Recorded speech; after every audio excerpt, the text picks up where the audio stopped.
This is another one of those times when Jesus has an unanswerable question placed before him.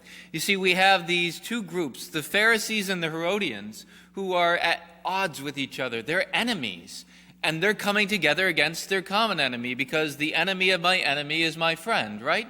So they come together, the Herodians and the disciples of the Pharisees. Note that the Pharisees themselves don't come. They don't want to put themselves in the line of fire anymore, so they're sending their disciples. You go.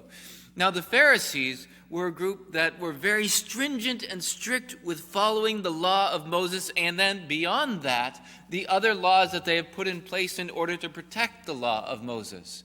And they believed very strongly in the independence of Israel. The Herodians were people who were supporters of the Roman monarch put in place over Galilee, Herod.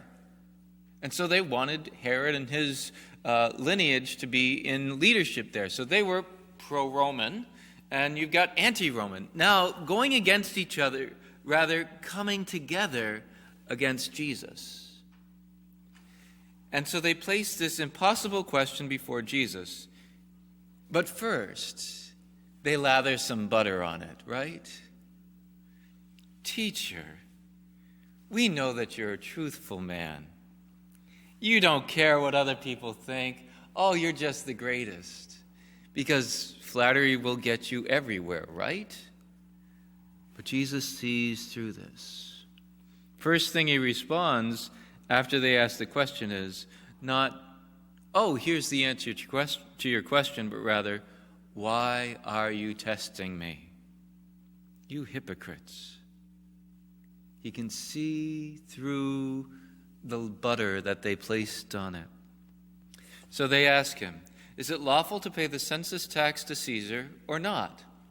If he says no, the Herodians have a right to say, hey, you're going against the Roman government, the lawful government here, and you're instigating the people. And so they can get him arrested. If he says, yes, it is lawful to pay the census tax, oh, you're encouraging the Romans to be over us. And so the Pharisees would say, see, he's not the Messiah. An impossible question. Of course, we know the answer because we've had this for 2,000 years. But so Jesus says, show me the coin that pays the census tax. And they pull out a denarius, which has the image and the inscription of Tiberius Caesar on it, which goes against everything in the Jewish understanding, where you wouldn't have graven images of especially someone like Tiberius Caesar who claims to be a god. And so, first thing is, what are you doing with that? Why do you have one of those coins if you're so anti-Roman? You have some of that money on you?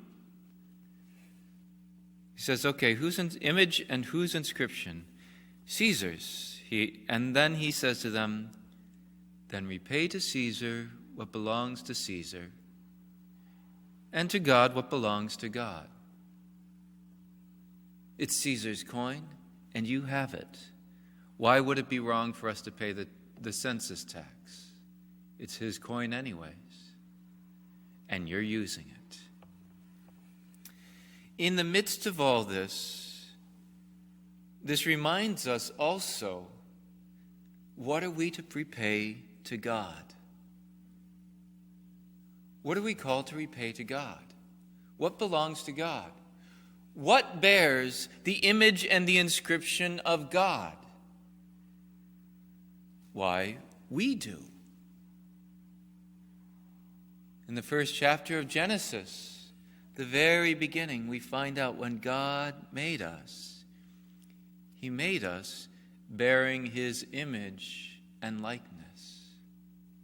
If the Roman coin belongs to Caesar because it has his image and his inscription, how much more we who bear his image and likeness, do we belong to God? Every single person made in his image and likeness. Therefore, we have to look and say, we're not owners of our lives. We're stewards. We are stewards. We have been given the gift of life. Not a single person here was responsible for coming to be. Every single one of us came to be at the will of another, and primarily at the will of God. By God's will, by God's love, you exist. I exist.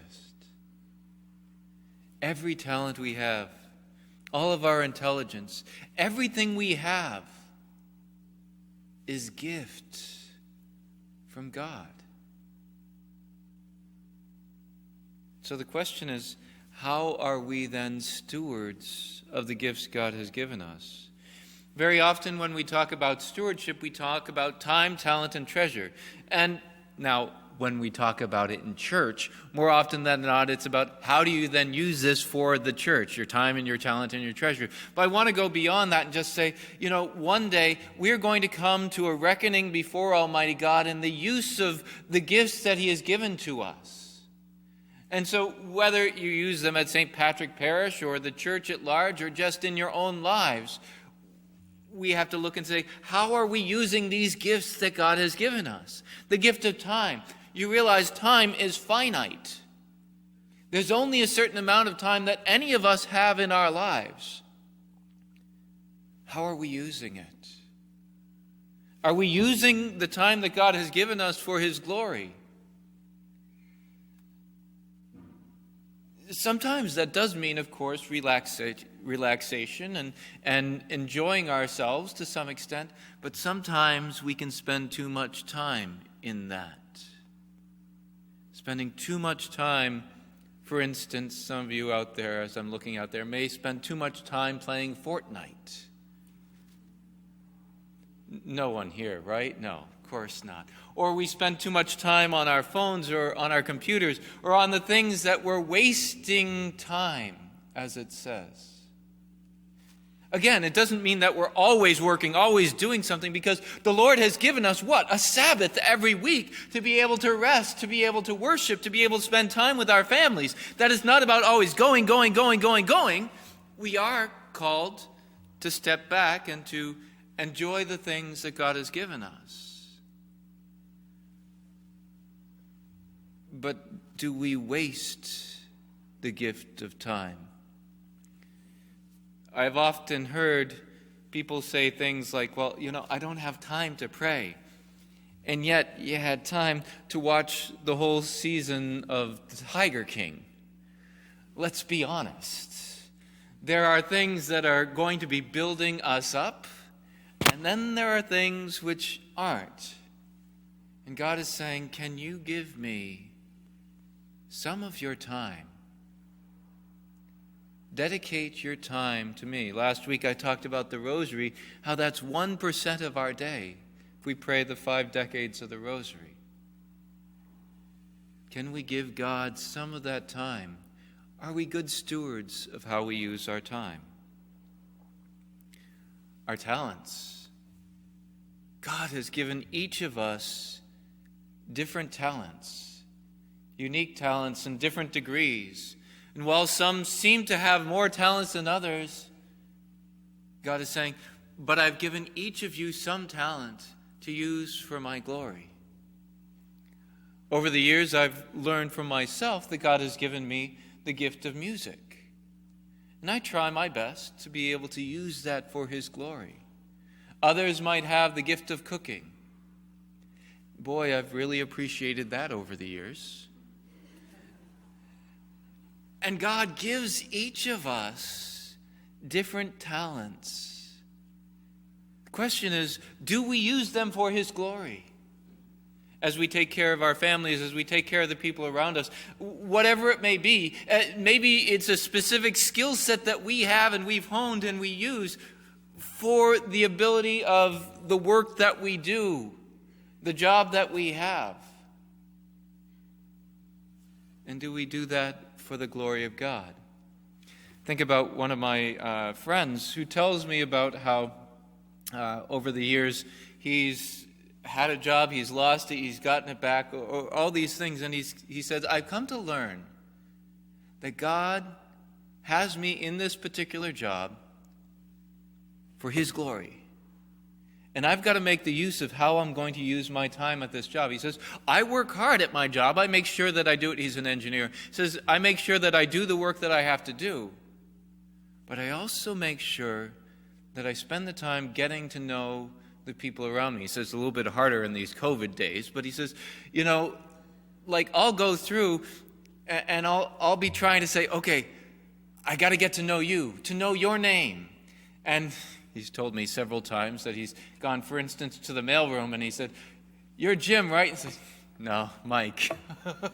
But he's trying anyways to recognize the dignity of each person that's there and to build them up and say, I'm here to recognize your glory, to bring you closer to Jesus, not necessarily to evangelize to them through outward words, but to bring God's love to people in each person that he meets, using his skill of engineering at his job for the glory of God.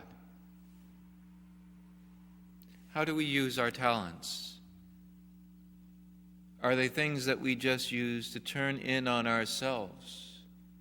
I think about how many of our famous people, as they are, in entertainment, whether that be in sports or music or in the acting in movies and things like that, that they use their talents simply to grab hold of the world and take for themselves, instead of using them for the building up of the people around them.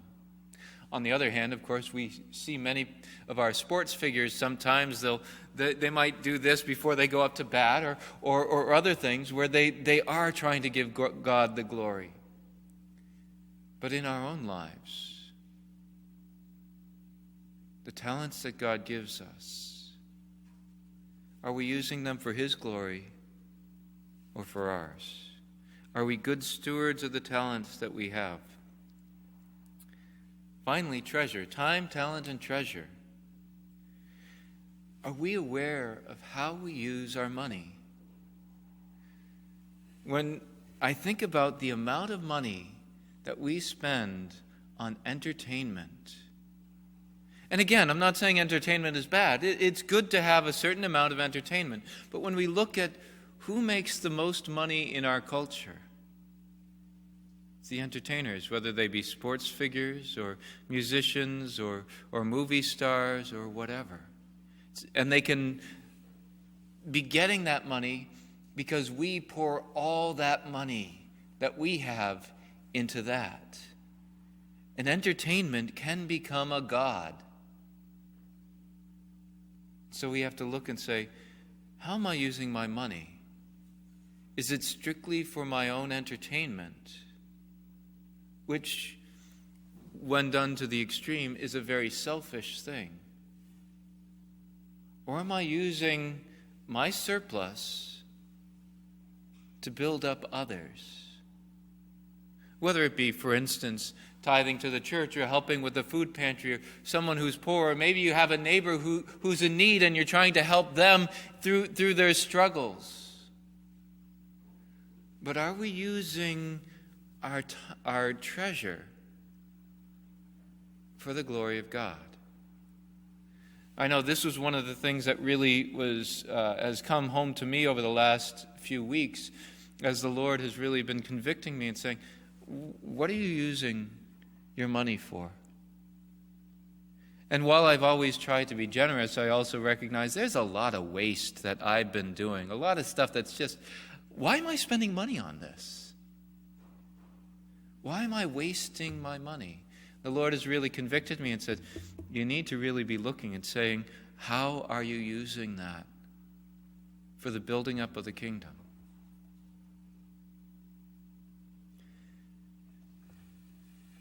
Repay to Caesar what belongs to Caesar, and to God what belongs to God. And ultimately, what belongs to God? Everything. Everything. We are not owners of anything that we have Not even the breath that we breathe do we have ownership over. We are stewards. God is giving us so many gifts, the gifts of life, the gifts of free will, the gifts of whatever health and intelligence and talents we have. We're called then to offer them back to his heart in ways that give him glory. I invite you this week, take some time and look how you use your time, your talent, your treasure, and say, is this being used for God's glory or for my own?